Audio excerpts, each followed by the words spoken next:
Hey, you guys, welcome to this episode of The Rachel Cruze Show. And I have my friend and fellow Ramsey personality, best-selling author, Dr. John Delony. What's up, Rachel? Thanks for coming back on. Thank you. So fun. Okay, so we're going to talk about setting boundaries and resentment. Two very exciting topics because the holidays are coming up. And this is a real thing for a lot of people. So whether I think it's the thing. It's the thing. Yeah, I think it might be, right? It is. Okay, so first, explain what resentment is. Okay, I like to explain resentment in contrast to guilt, okay? Yes. So this is an oversimplification, but guilt is when I do something that violates my core picture of the way I'm supposed to be, okay? I'm supposed to keep a perfect house and the house isn't perfect. I feel guilty, right? Yeah. I didn't do a thing that I thought I was supposed to do. Resentment is this idea that you have dominion over me, right? It's me feeling bad because of a perceived injustice or a power differential or a thing you did to me. Okay. And so I used to, like Brene Brown has a great talk about this, but I used to think resentment was me getting mad at you. Yeah. And it's not. Resentment is me being envious of you. The power you have over me, the way you can make me do things that I don't want to do, the fact that you ruin my holidays, and I just have to sit in it, right? Yes. That's resentment. That's resentment. Oh my gosh. Okay, so how are boundaries and resentment? I think I know the answer, but I want to hear yours. How are they connected? Or like the lack of boundaries, how that creates resentment, specifically around, well, the holidays, but just in life. I think whenever we put up boundaries, we feel guilty, right? Because boundaries come with no. I'm not going to. I don't feel comfortable doing that. I'm exhausted. This isn't a good season for our family. And when we do that, we have this picture of Thanksgiving is when everyone has to get together, and Christmas is when we have to spend all this money. And that's not what a boundary is. A boundary says, this is our budget, this is what we have, this is what our family can deal with this year. And so then if you don't have boundaries, it bleeds into, I give autonomy of my life over to you. Yes. Or if it's an abusive relationship, you take it from me and you decide what I'm doing, right? And there's no boundaries and my life becomes subjugated to your life, right? Okay, what's so funny is like as adults, you think as a kid, right? Kids, teenagers, they look at adults and they're like, oh, if only I could be an adult. It's so easy. I can do what I want, all of this. And then you get to be an adult, you're like, oh, I'm so unhealthy. There's all dude, these, it's the worst. It's the worst. Strings and attachments. So when I actually think it's worse when you're an adult because when you're a kid, you don't know. well, you don't know and there's somebody lording over you. Always, because you're a child. You When don't I'm have an the authority. adult and I don't want to go to Thanksgiving with my parents, Yes. it's because I'm choosing not to go. And that's a totally different proposition. And we don't have any roadmaps for that. No. So talk through that. What does that look like to set the boundary though? Because hopefully say, hey, I don't want to resent you, so I'm going to hold a boundary, right? Yep. That's healthy for me and my family. So whether it's relational, financial, how do people do that and do that well? Like even on the financial side, for a lot of people, it's like, hey, we're not everyone's like, let's spend $100 on every cousin and buy a gift for everyone. And you're like, oh my gosh, we can't do that. So I'm going to draw a financial boundary and say, hey, our family's not going to do that this year. Do you have to give an explanation? Like talk me through like what that conversation looks like. So a principle, a guiding philosophy in the Delony house Yep. is we choose guilt over resentment, okay? Choose guilt over resentment. That means if everybody's having a big holiday party and it's going to require us to alter our travel plans to get back, and we're going to have to go buy new outfits, and we're going to have to find a sitter, and it's too hard to find. It's not going to work for our family this season. I can feel guilty for saying we can't make it. Yeah. Or we can cram it all in, go, be miserable the whole time, and we're going to resent everybody who invited us. We're going to resent the whole stupid party, and next year, and by the way, you should have. I'm not going to do that. I'm going to choose guilt this year. I'm going to violate my own picture of the holidays in order to not resent you. Because I want my kids to always think of trips to grandma's house as fun. I want to always think of the holidays with my mom as so fun. So this year we're gonna say no. Okay, so what if it's a hard boundary though for life? Like it's not just this holiday we're skipping out of, but it's like, hey, maybe, because I know you talk about this on your show all the time, but there's an abusive, verbal situation with a parent and an adult child has to cut off or whatever the thing may be. When do you know, okay, I need to set a hard boundary for life versus I just need to suck it up and be part of the family and do it? Like, is there a difference? Yeah, I took a call today on my show, actually, and the woman called in and said, everything in my body tells me that I can't have my brother in my life anymore, and I stopped her right there. I said, somewhere along the way, somebody told you to stop listening to your body. listen to it. If you think about going to this holiday event and your heart starts beating faster and you get that warm feeling in your gut, or you just start getting angry, listen to that. That's the most innate signal we have. And we have so much, I can shut that up with another drink. I can shut that up with another Netflix show, right? I'm gonna listen to that. And then this is important for me because I'm an emotional guy, I'm loud, I talk too much, I run my mouth. I always have somebody I can check in with. Am I reading this wrong? Am I a scumbag if I don't go to the holidays this year? Here's my budget situation. Here's what our family's going through right now. Yep. And my friend will go, dude, you've got to go to the funeral. I don't care what's going on. You got to go. Or this is your mom. She's 78. Okay, you're right. I'm going to outsource that sometimes to somebody else because I don't listen well when I get emotional. Okay, that's a great point. And that's part of having community around community, you. that's right. People that know you well enough to speak into that. Okay, so let's say we'll use the money piece, right? That it's like, hey, we're not buying gifts for the family this year. Yes. So extended family, sorry, we're not gonna do that. Walk me through how to have that conversation. Yes, and thank you for saying it that way. We often, when we're trying to navigate guilt and resentment, we expect people to read our minds because we want to avoid a hard conversation, and then we judge them when they don't. So we decide, me and my wife, or you and Winston decide, we're not buying gifts this year. The kids have enough junk. We're going on a trip someday. Yeah. We're just calling it. We need to tell the family that we're not buying gifts. Yeah, we need to tell them. Yeah, and we'll hint around like, we don't think we're going to buy gifts this year because we want to spend more. But we don't come out and say it clearly and put our boundaries on the table. And so then they buy gifts and we get our feelings hurt or we start the resentment. So step one is stepping back and identifying, here's what our needs are right now in the season. Here's what our needs are as a family. Here's our values in this particular season. And those things change over time.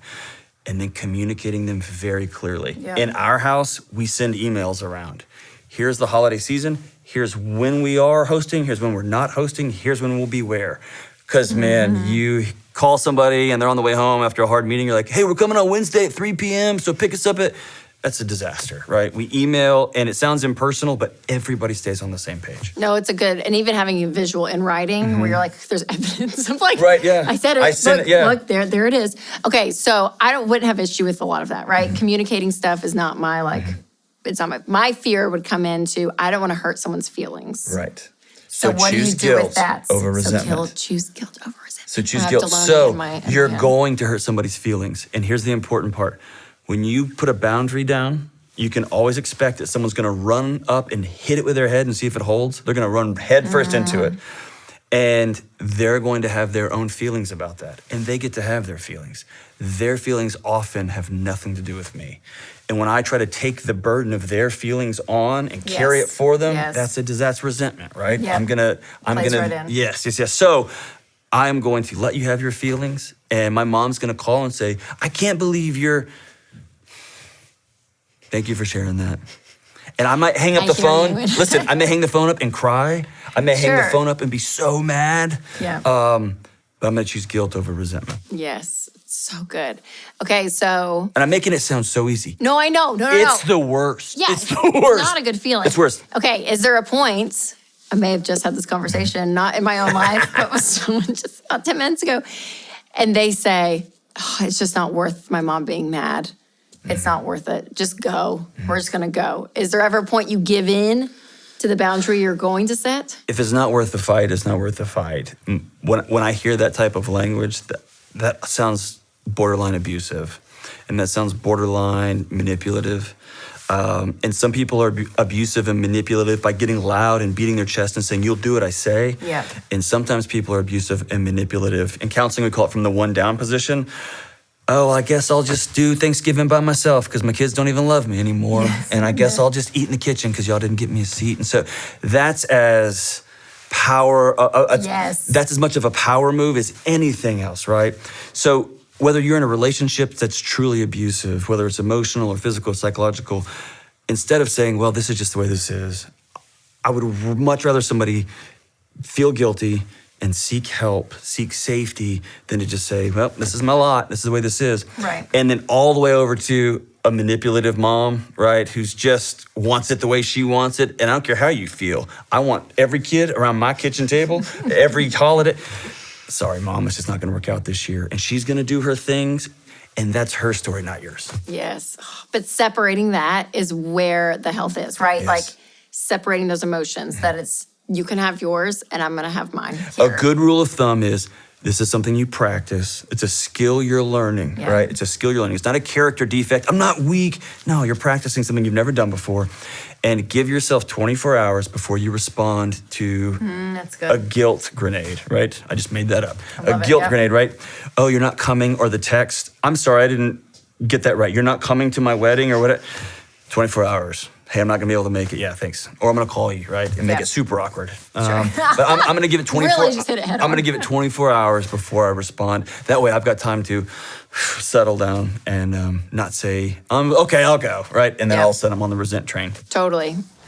It's no surprise that I love to shop. And you know the holidays are right around the corner. And this season, it is so easy to blow through your budget. But you don't have to.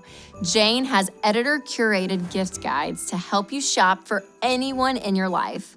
So think about the cozy apparel for your outdoorsy friends, or the kitchen goodies for your sister that's really into baking right now.